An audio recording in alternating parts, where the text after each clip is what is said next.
and then we'll start with the presentation. Awesome. Okay. Cool. Okay, everyone. Welcome to XR Woman Wednesdays. My name is Sophia, for those of you that I haven't met yet, and I know there's a couple of newbies in the audience. I don't know if we have a slide on this today, but if whoever's new in the audience, if you could unmute yourself and or I didn't mute you guys yet, but if you could just announce yourself and tell us about who you are and what brought you to XR Women. Hi. Oh, Angela, name hold on is, one second. One second. Let me turn on your audio. Go ahead. Okay. Hi, my name is Angela. I'm an instructional designer in higher education. I got to experience XR in 2017, and it blew my mind. I'm sure everyone has the same experience. But I just recently got my first headset and am privately in my own time trying to learn how to build learning experiences and understand what we could do as instructional designers in the world of VR. That's awesome, Angela. Welcome to Thank you. Welcome to XR Woman, and welcome to the industry, and congratulations on your first headset. Thank you. All right. I'm so excited to meet everyone. Awesome. Is there anyone else? I'm gonna you back there. Is there anybody else? Can you raise your hand if you're new? Sure. Oh, who is this? That said sure. Hi. Melissa. Okay, let me give you your audio. 1 second. Oh, thank you. There you go. Awesome. Thank you. I'm really excited to meet everybody. Thanks for being so welcoming. My name is Melissa Heydrich.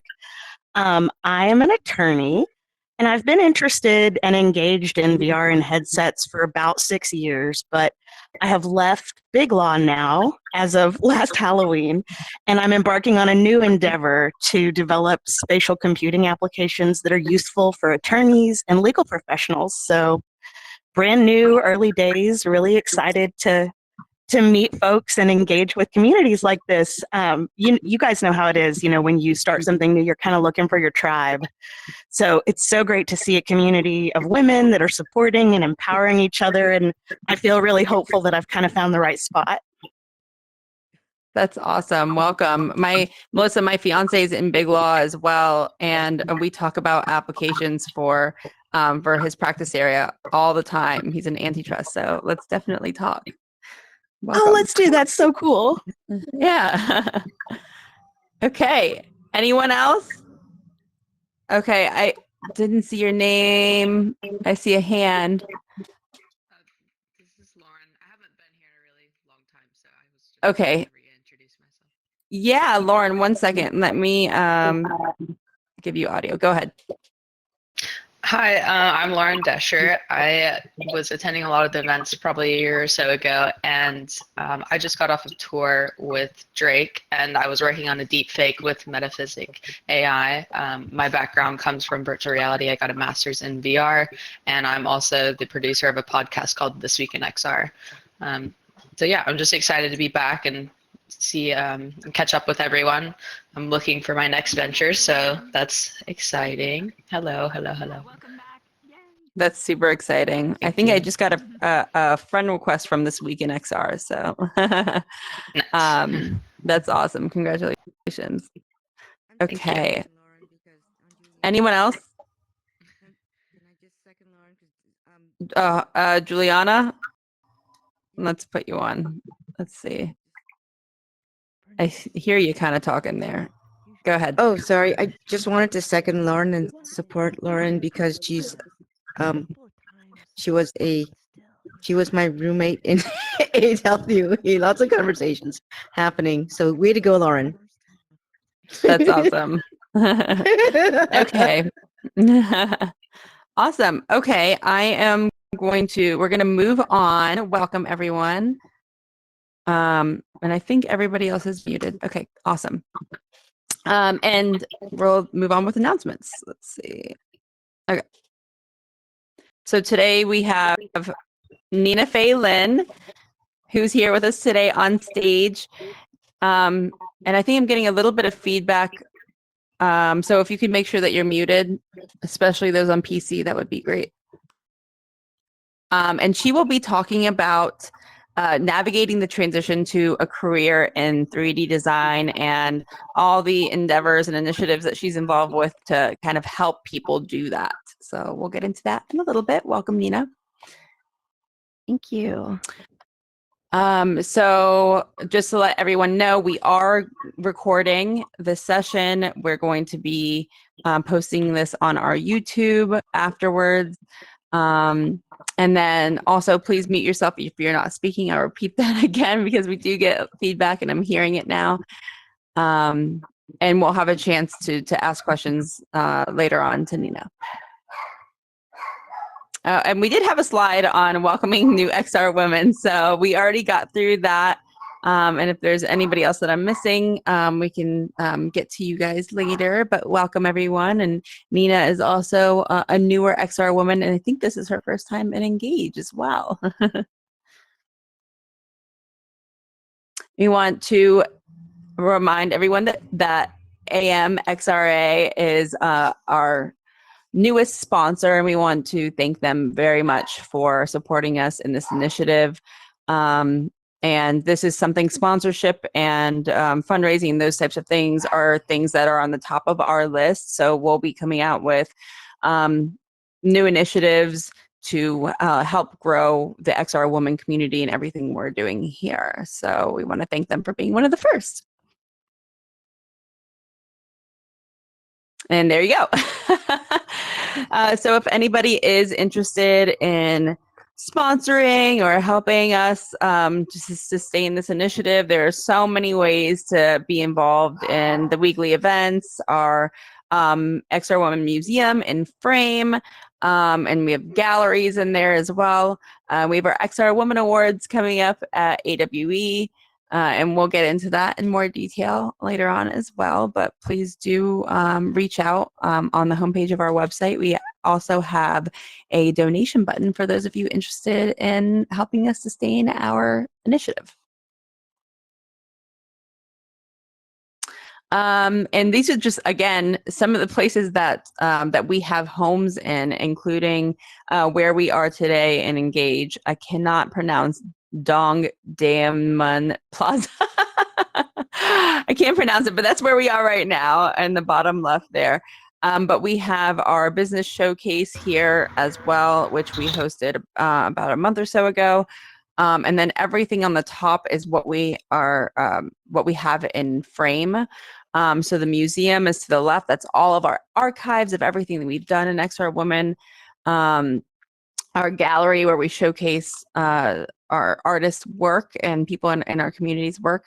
And then we have a research corner that we just kicked off, also in Frame as well. So you guys can check that out on your own. It is a web link. So feel free to do that. And then also connect with us on social media as well. So we have, for those of you that we don't know, we have a merch store also on our website, and we have recently added new designs to the merch store. We recently had a design competition where we chose a couple designs to be featured leading up to AWE.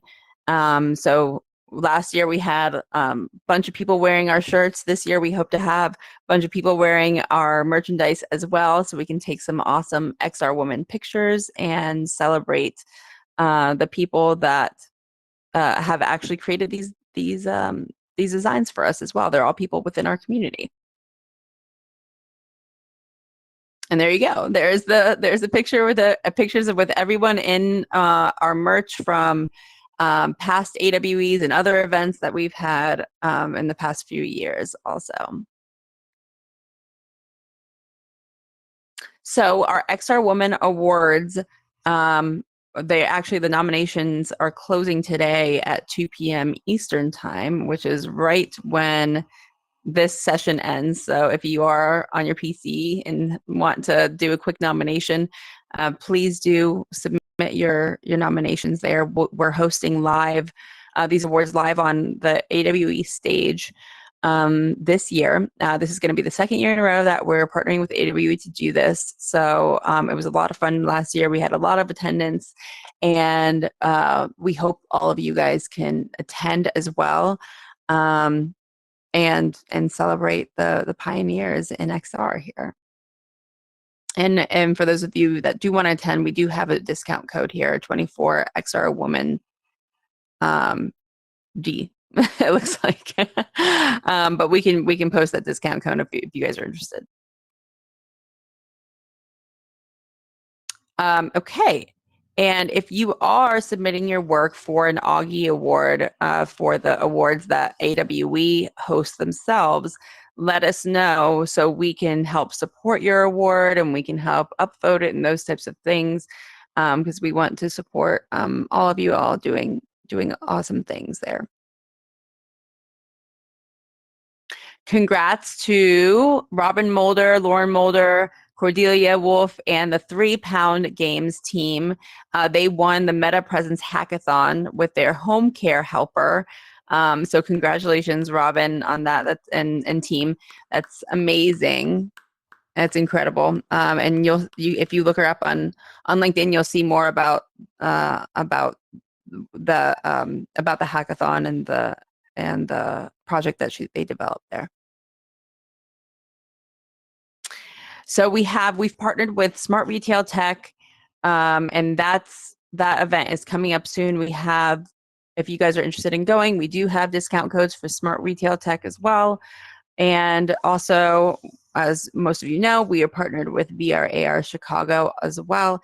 And we have someone from our community that is speaking there today, actually. Shelly Peterson will be speaking there today. So make sure to check that out. Also, I believe they are in Verbella still.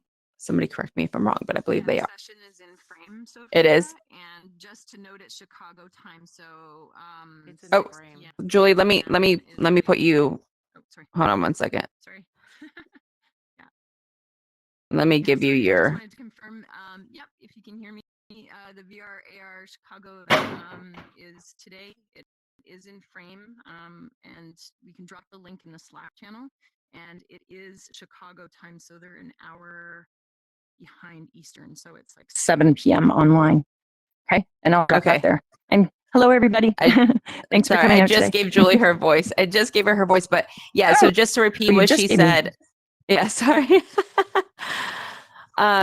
So they are in frame, not Verbella anymore. Thank you for correcting me on that. They're in frame, and it is Chicago time. So just be aware of that. Anything else, Julie? Okay, no. Okay. All right. Okay. Awesome. Let's go back to my screen here. Okay. Okay. We have, so May 8th is going to be our AWE 2024 pre-game, which is going to be a strategy session, and for us to make the most of AWE, or just improve your networking skills. So it's just to get a grounding on who's going to be there, what people want to get out of the conference, and how we can kind of all help each other achieve that. So that's going to be next week. All right, and then we'll stop here for today's session, because this is Nina. She's our guest speaker today. And then down here, she'll talk about it a little bit, but she has, they've just developed a game, and you can scan there for the demo. You can scan to the right to follow their Kickstarter there, but we'll talk more about that. And Nina, if you want to grab a seat, all you do is use the teleportation and just point towards your seat, and you'll see if you want to back up a little bit. Oh, there you go. Okay, perfect. Awesome. So we're just going to do some QA fireside chat, and then we'll open it up to the audience for questions for Nina. So Nina, I know actually more people than I thought in XR Woman knew you, so that's amazing. And let me unmute you. Hold on, I see that you're muted. One second. One second.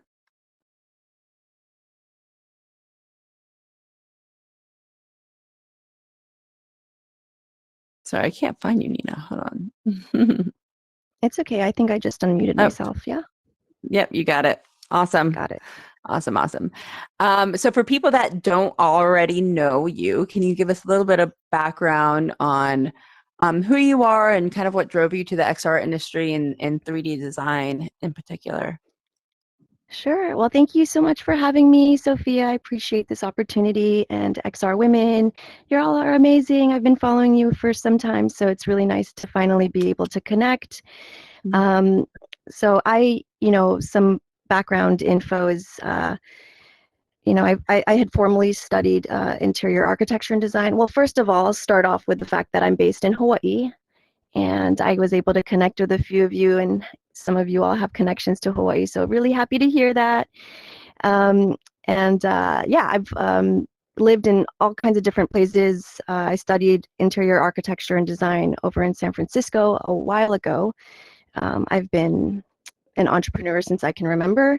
I've been involved in just a wide variety of industries, from healthcare, education, real estate, travel, and hospitality, and now I have a business. I have a startup game company called XRIO. I'm also a business consultant for nonprofit organizations and other small businesses. I also mentor teenagers, so that's something that I do, that I've been doing for some time. And just supporting families. That's just a little bit of a background. I think you were saying getting into the XR industry. Is that what you said? Yeah. Sophia? Yeah, no, Okay. and how did you end up here? 'Cause I always find that fascinating to see how people kind of transition their own careers into XR. Mm-hmm. Yeah, it's definitely it's been a meandering road to XR. I was actually, I just remembered, I was actually introduced to VR by a teenager back in, I think it was 2014, when I was volunteering at a learning center over in New York. I had lived there for some time, and he was just so excited to share his headset. I think it might have been the Oculus Rift, maybe back then. I could be wrong, but I was just like, okay, you seem very enthusiastic. So I tried it for a little bit. I wasn't very impressed, but it was just fun, and just to see how much he was glowing about it. And that was sort of my first taste of VR. And then fast forward many years later, I had actually.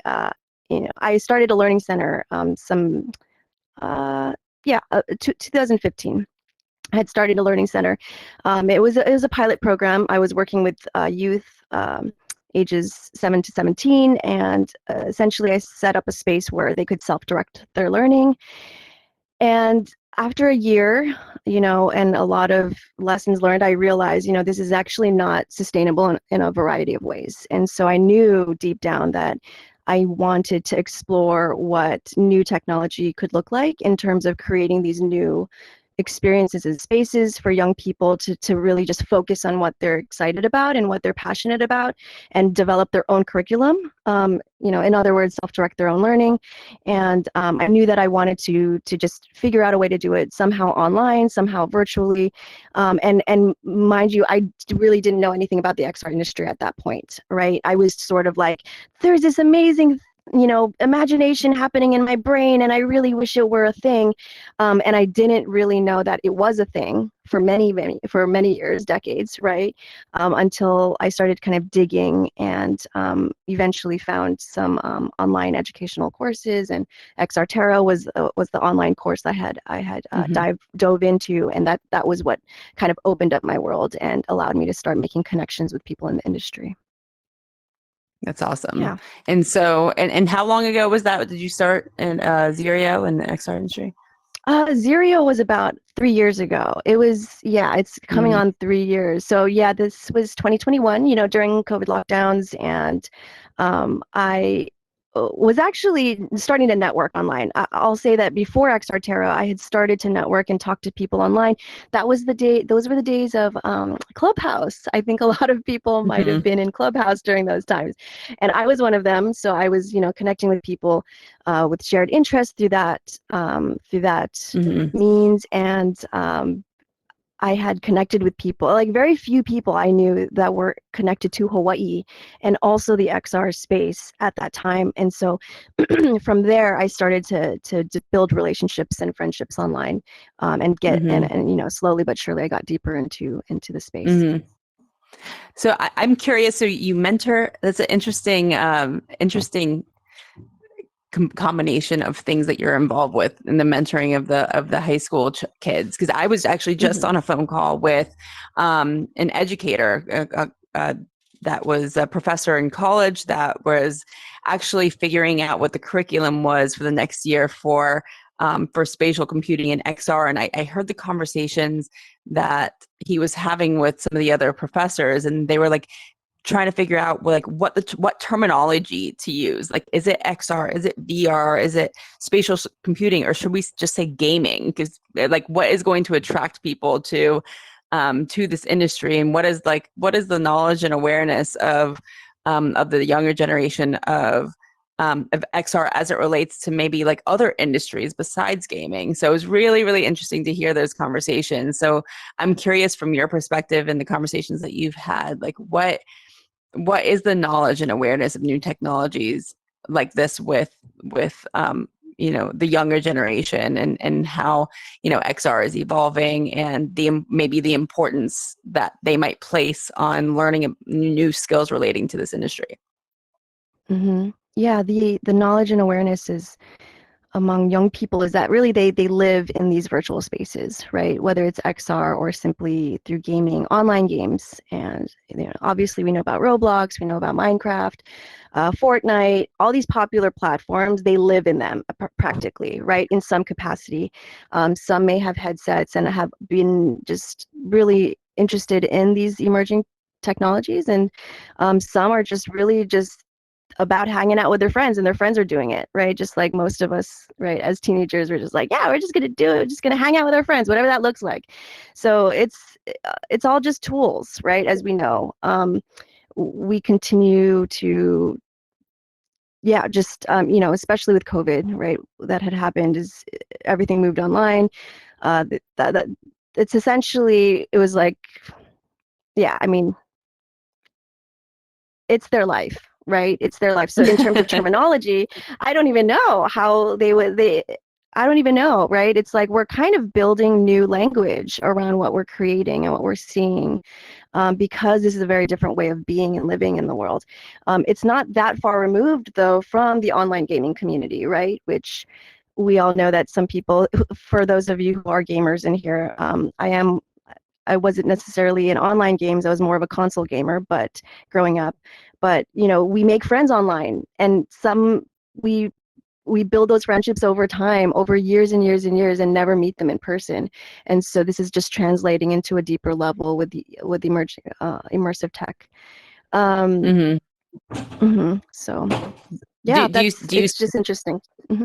Do you see them like understanding or wanting to build careers in this industry, or are they just kind of seeing it as, oh, this is a social thing, I'm gonna game, I'm gonna meet people, or are they interested in like learning skills in this industry? Yeah, it depends. I think that people the kids that are very involved, I think they do get very drawn into creating, right, their own, whether it's games or whether it's digital assets or art. These platforms allow them to start getting into building and learning how to create their own content. And so some of them are interested, and some of them are just interested in playing and just being with their friends. So they're maybe not necessarily into technology. I do know a number of kids who are, I don't want to say anti-technology, but they definitely see the contrast of like some, some kids are super excited and enthusiastic about it and are building in it no matter what, right? They're teaching themselves Blender, they're teaching themselves programming, they're teaching themselves anything, because that's essentially what you can do online, right? YouTube, it's all in there to teach yourself. And so, and then on the other hand, there are people who are like, I appreciate it, but it's just not my thing. So, I heard that there's like, in terms of like learning new skills, and particularly Blender, which is a popular 3D modeling tool and open source, which your game is modeled after. I heard there's like a drop off rate of like I don't know what the rate is, but there's like a million users that have tried it and like dropped off because it's hard to learn those skills. So, especially like people coming from like a non-technical background trying to get into, learning 3D modeling and dipping their toe into this world, get intimidated. So I guess that leads me to, talking about the game that you guys have developed. What was the premise behind starting your game? If you could talk a little bit about, why Blender start here, and why you chose Blender as the necessary skills, I guess, that that people might need for this industry.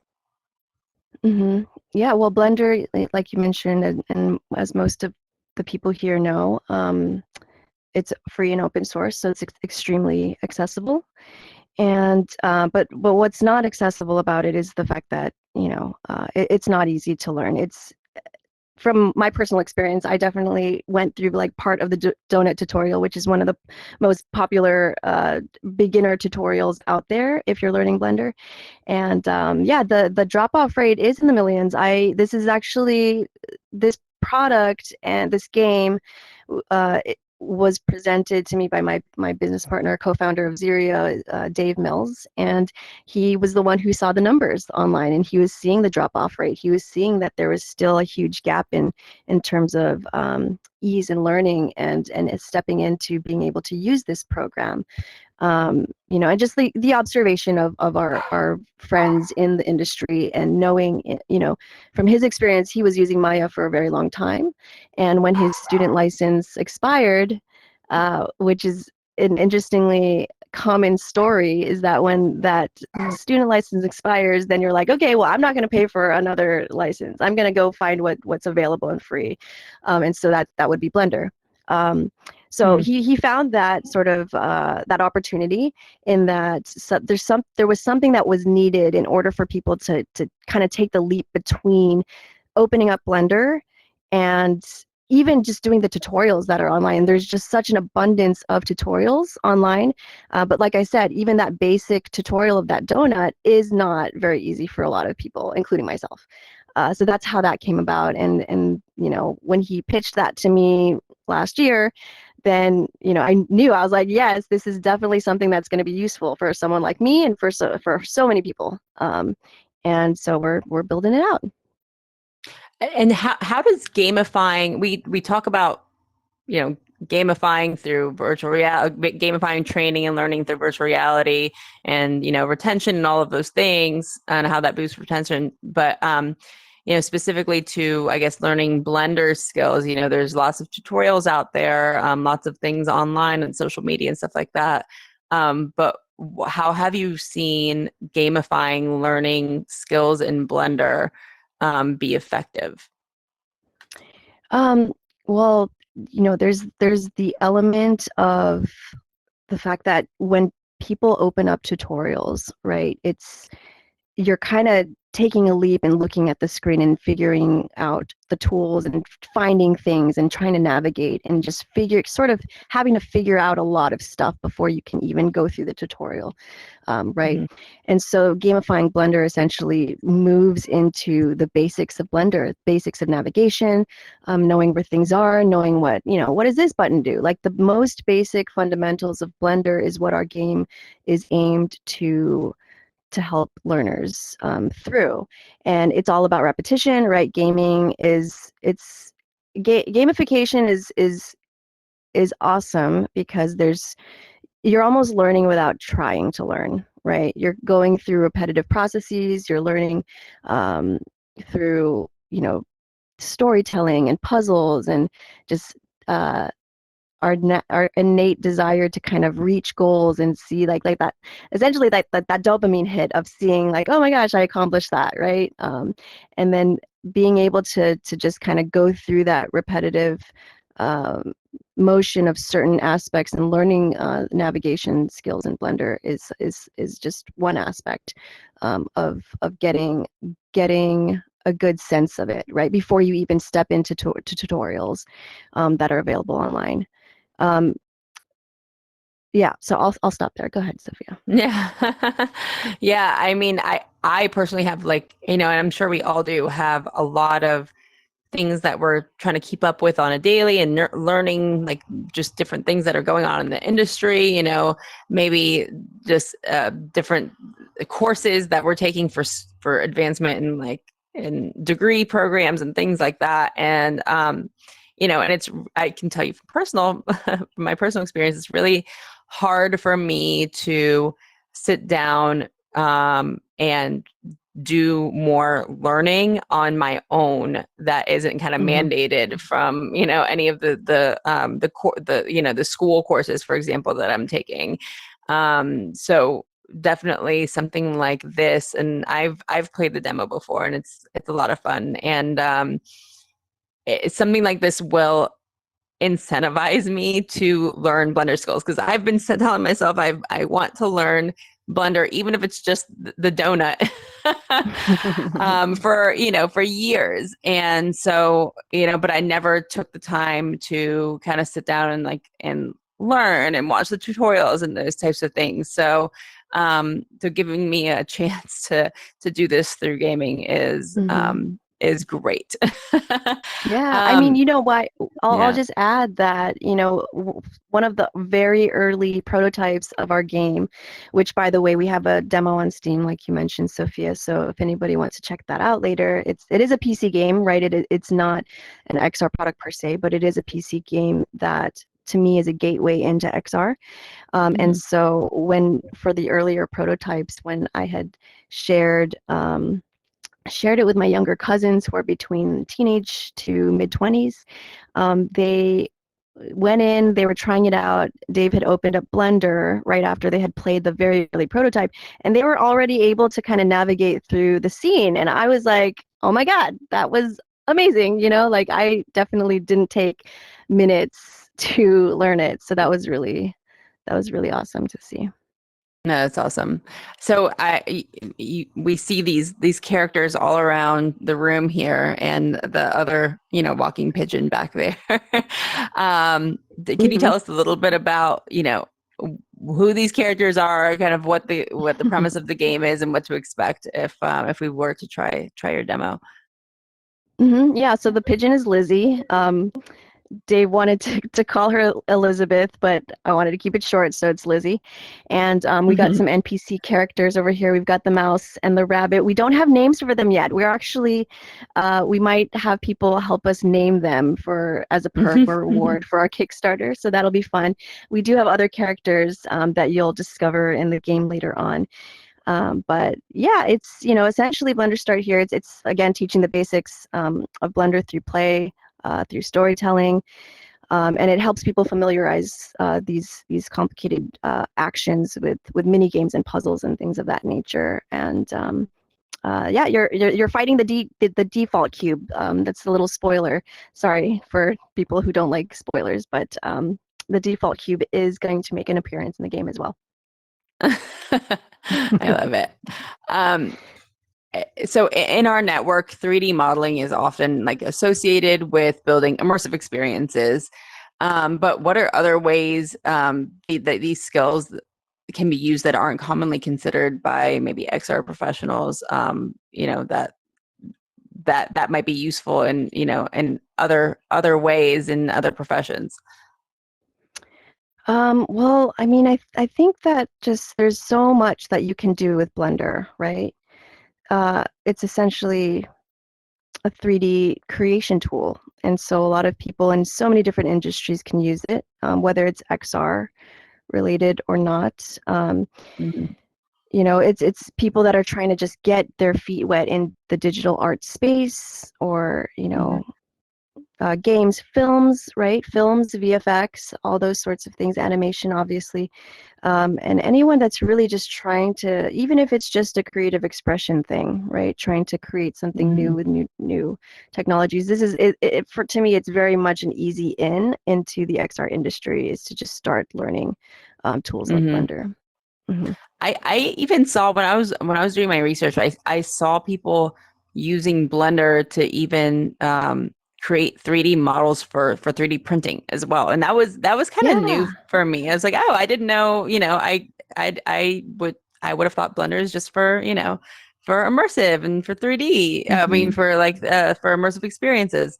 But I was surprised to see that people were using it in all of these different ways, like the VFX and, like you were saying, and like commercials and things like that. I was like, okay, like it can be used for 2D experiences as well.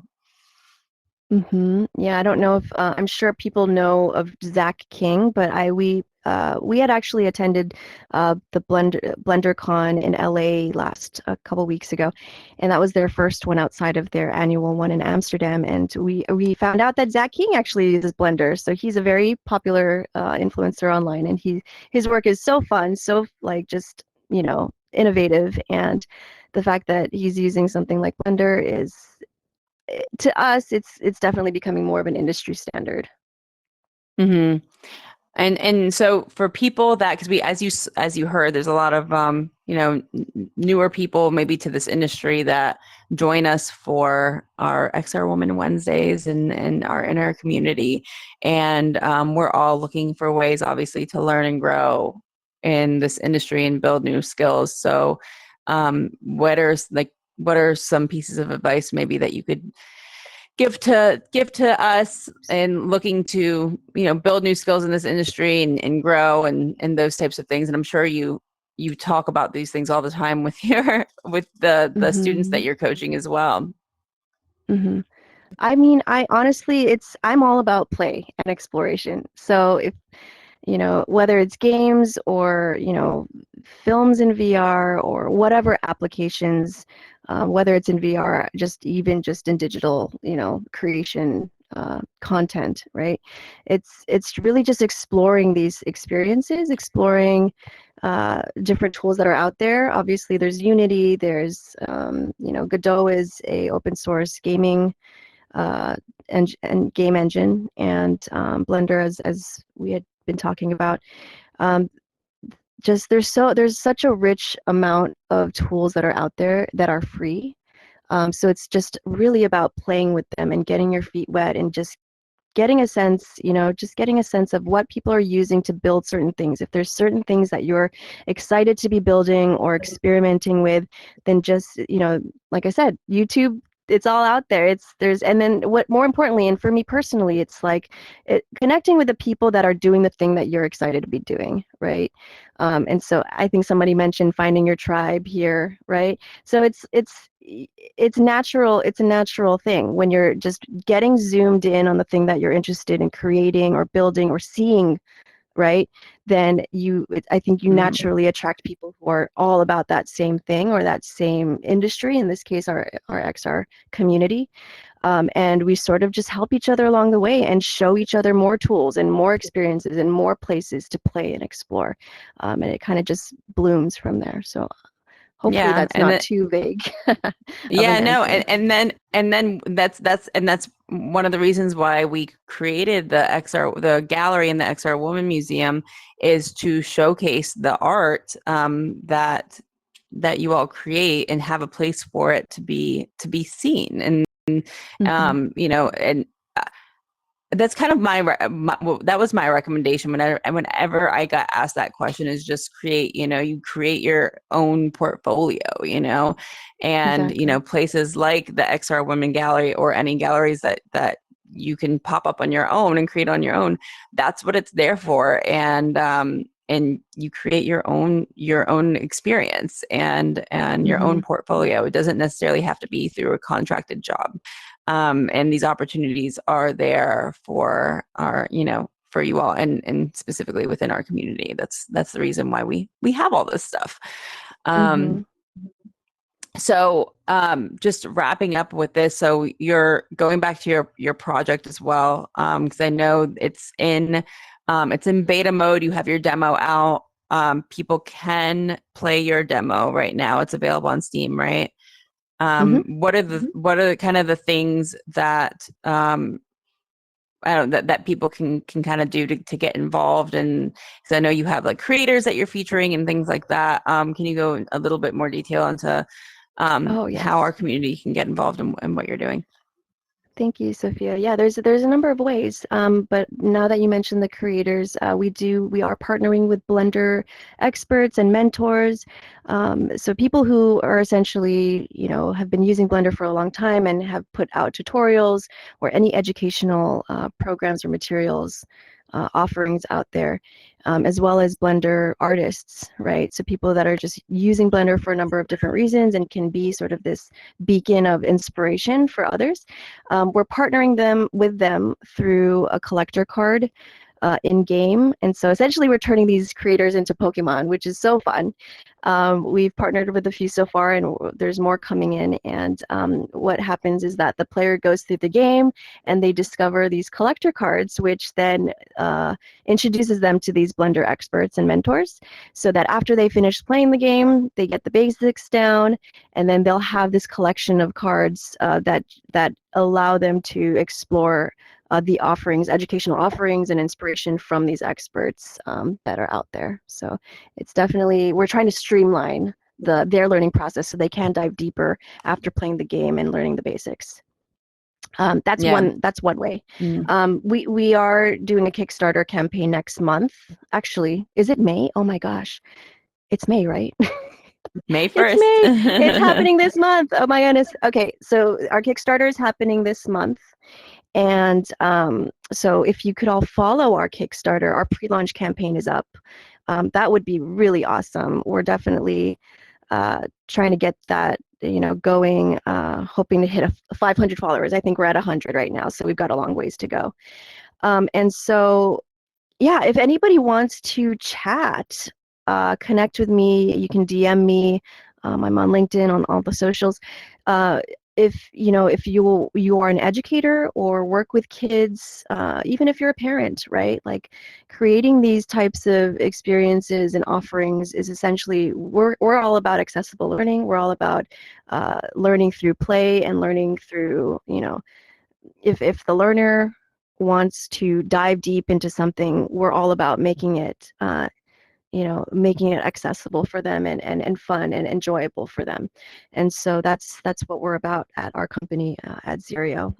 So please connect with me. That would be awesome. I'd love to just get this game out to more students, more even career switchers, right? This game is not just for kids. It's definitely for people in general who want to get into the 3D space, whether it's just a hobby or switching careers. We're hoping to just help people out that way as well. Yeah, awesome. And Nina had asked me to upload these the characters to this room today, just for your viewing pleasure, but also if you guys want to take pictures with them and things like that, I know she'd appreciate seeing the pictures of you guys with the game characters also. So please feel free to do that. Yeah. And we'll open it up to Q&A. So I'll unmute everybody, but I know we had some questions that we wanted to actually ask you all to kind of get you all engaged in the conversation here. So let me unmute everybody really quick. Oh, you guys are unmuted, I guess. Okay, you can unmute yourself if you are muted. I guess, like, going back from our conversation, I guess two questions in one. What 3D modeling platforms, for those of you guys who are using them, which platforms are you familiar with? And what is the biggest hurdle in learning 3D modeling or, these XR technologies, and how did you guys overcome it? Do we raise our Go ahead. I'm gonna turn on. Let's see if I can. If you could actually come to. I'm gonna turn off 2D audio. I'm gonna turn off 3D audio for everyone.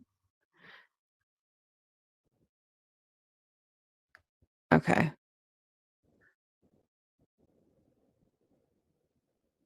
I don't know the best way to do this. I'm just doing it individually. If you want to speak up, I'm okay. Can I, Yep. oh, cool. Thank you. Thank you so much. Thank you, Nina. Really appreciate you. This question. So I'm not a excuse me, I'm not a builder, but and I'm sorry, there's feedback. I'm not sure where that's coming from, but I'm on a headset, so I don't think it's me. I've been trying to kind of get into Unity. And what I can say from my experience is that I think you got to it in your interview here today, and it's weird because I'm a sound designer, so I'm already a techie, but it's that kind of cognitive load, like I open it, and because I am a techie, there's this idea in my mind that, oh man, no, I don't have the bandwidth for this, and then I just kind of like put a block on it, if that makes sense. So that's my answer to that. Yeah, thanks. Thank you. Yeah. Cognitive load. Yeah, tell me about it. And I think that's one of the benefits of learning through gaming, because it's kind of like passive learning. So you're doing it because I feel like there's something about studying and like trying to learn something that puts like kind of like a mental block on you somehow. And that's why, we all talk about gamification through immersive mediums and those types of things, because we just want it to be like muscle memory, like you're retaining it just because it's fun, you're doing it, and you're not like trying to learn information per se, but it's kind of just gets ingrained in your mind, and you don't even have to think about it anymore. Yeah. Hi, thank you so much. I've actually heard about this a while back, and it's awesome to see that you guys are developing that. I've been using Blender for a long time, and for me, two of the major issues, and I'm just curious how you guys are solving it in the game. Two of the major problems for me, number one, is figuring out the difference between materials and textures, right? So for anybody who is new, they probably don't know, but this is actually one material can have a lot of different textures attached to it, right? So if you have something that people can learn that part. And another part also for me, when I was early developing, I was not paying attention to the geometry, vertices, everything was messed up. When I look at my older models, I'm like, oh my God, how did they do that? You bring a bottle and the bottle has a million vertices and it crushes the whole world, right? So I learned to minimize everything. So how do you guys also teach that and make sure people understand how to develop clean, lean models? That's a great question. I find that, and maybe I'm wrong. I don't know if Dave is here, but I welcome him to help answer these types of questions as well. But that sounds to me like it's definitely on the deeper end of learning. And so our game address is really just helping people navigate and getting the fundamentals down. And ideally, we find Blender experts that are going to share that information and show those sorts of tips and tricks and kind of just, definitely, good to know, like best practices, right? Like best practices is something that perhaps we can involve in the game somehow, or just be able to more clearly connect players to learning those through the collaborators that we partner with. But that's a great point. Thank you for sharing that. Those are definitely some common frustrations. I'd love to add to that UV unwrapping is a bear when you're learning it. You've sort of answered this already, but I'd love to know if you will be adding some considerations about UV unwrapping.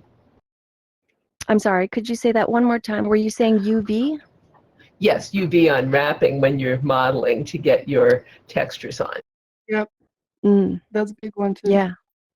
That's a good these are great questions. I don't know if we're going to be including that specifically in our game, but again, I actually find value in the fact that you're all bringing this up, and I think that when Dave listens in, or if he is listening in, he'll definitely be getting some inspiration on what we might include. We're always open to feedback, by the way. We are very early in developing the game, and so you sharing these specific points, we can definitely explore whether we can include that in the game. So thank you for that. I think there was Robin here was raising their hand. Hello. I wanted to let you know that we are in beta with GrowKit Core, which is a spatial computing and AI development platform designed to solve exactly what Sarah Barker is talking about. Is you open up Unity and you're like, what do I do now? So it's a lot of pre-configured, ready to go, drop-in modules that'll just get you started, gamified components, all the things that we've learned from game development. And what we're not doing is what you're doing, and that would be really super cool to partner with you. Yay! Yeah, that would be great. I can't wait to chat with you. I think that it's worth noting that Blender Start Here is the first of a series of products. We hope to be able to create a Start Here series so that we can address these is exactly that, right? That initial learning gap for different platforms. And so just stay tuned. There's a lot more to come after Blender Start Here. But thanks again, Robin. Yeah, I think part of the reason why part of what their team is trying to do is exactly what is happening here, and collect that feedback from users of the platform, so because they're earlier on in the development of the full game, to understand how to address learners' needs better in the game as they continue to develop it as well. So this feedback is definitely super helpful to know. And that's another reason why they're getting these mentors to come on board and collaborate with them, because that kind of adds that next level of learning beyond the fundamentals of what they're teaching in the game, and to make sure that everybody's kind of connected in the community, because it is hard to find others that are in this space, which is why we are here every Wednesday in the XR Women Wednesdays doing just that, and making sure that our community is connected and we're knowledge sharing. So that feedback is valuable. Are there any other comments or questions here? Okay. Well, on that note, we encourage everyone to definitely play the demo. If you guys end up, I know I've been seeing a lot of the play testing that people have been doing, and recording